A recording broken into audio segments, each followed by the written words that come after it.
Professeur Cheikh Saad Bou Camara, vous êtes l'auteur d'un essai « Afrique, Espérance », paru à l'Harmattan en janvier 2012. Dites-nous en fait pourquoi ce mot « espérance ». Bien, dans un contexte de difficulté, dans une ambiance où l'afro-pessimisme règne, il a été bon que des Africains s'expriment sur des aspects différents, sur une alternative de l'autre Afrique. Un peu comme si on observait une bouteille, pour certains elle serait à moitié vide, pour d'autres elle serait à moitié pleine. Je me situe dans le deuxième camp. Il faut ajouter à cela qu'il y a des expériences, il y a des pratiques, il y a des enseignements qui réussissent en Afrique, et ce serait bon de les rappeler, parce que des petits ruisseaux peuvent former un grand fleuve, selon l'expression populaire. Et donc plus précisément, quels sont vos axes de recherche pour mettre l'Afrique sur la bonne voie? Voilà, je me suis dit qu'il y a peut-être, en le résumant en 3 points, 3 dimensions comme je les appelle. Première dimension, les droits humains. En second lieu, la démocratie.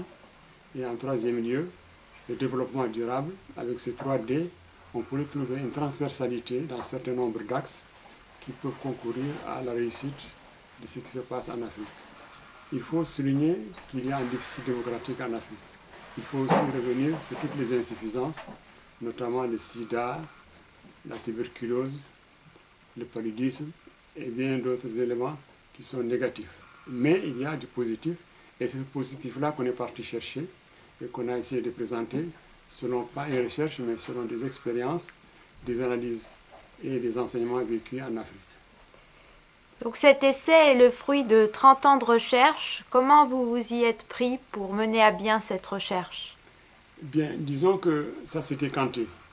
Ça fait plus de 30 ans que j'enseigne dans les universités et j'ai été consultant pour plusieurs organismes. J'ai aussi une expérience des droits humains, notamment avec la FIDH et le système des Nations Unies. Cela m'a permis d'engranger des expériences en vécu et des visions qui peuvent être différentes de ce que l'on voit autour de nous. Mais le plus important, c'est que j'ai eu à parler avec des développeurs, entre guillemets, à la base, des femmes, des enseignants, des militants des droits de l'homme, des coopérants, des ONG, etc. Et c'est toute cette somme d'expériences, de vécu et d'entretien que j'essaie de soumettre à la lecture du lecteur. Quelle est votre conclusion un peu à partir de ce livre sur la situation de l'Afrique? Ma conclusion, c'est que c'est une contribution à un débat qui doit être permanent sur la société et où on trouverait notamment la société civile présente. C'est cela que j'espère à travers cette espérance.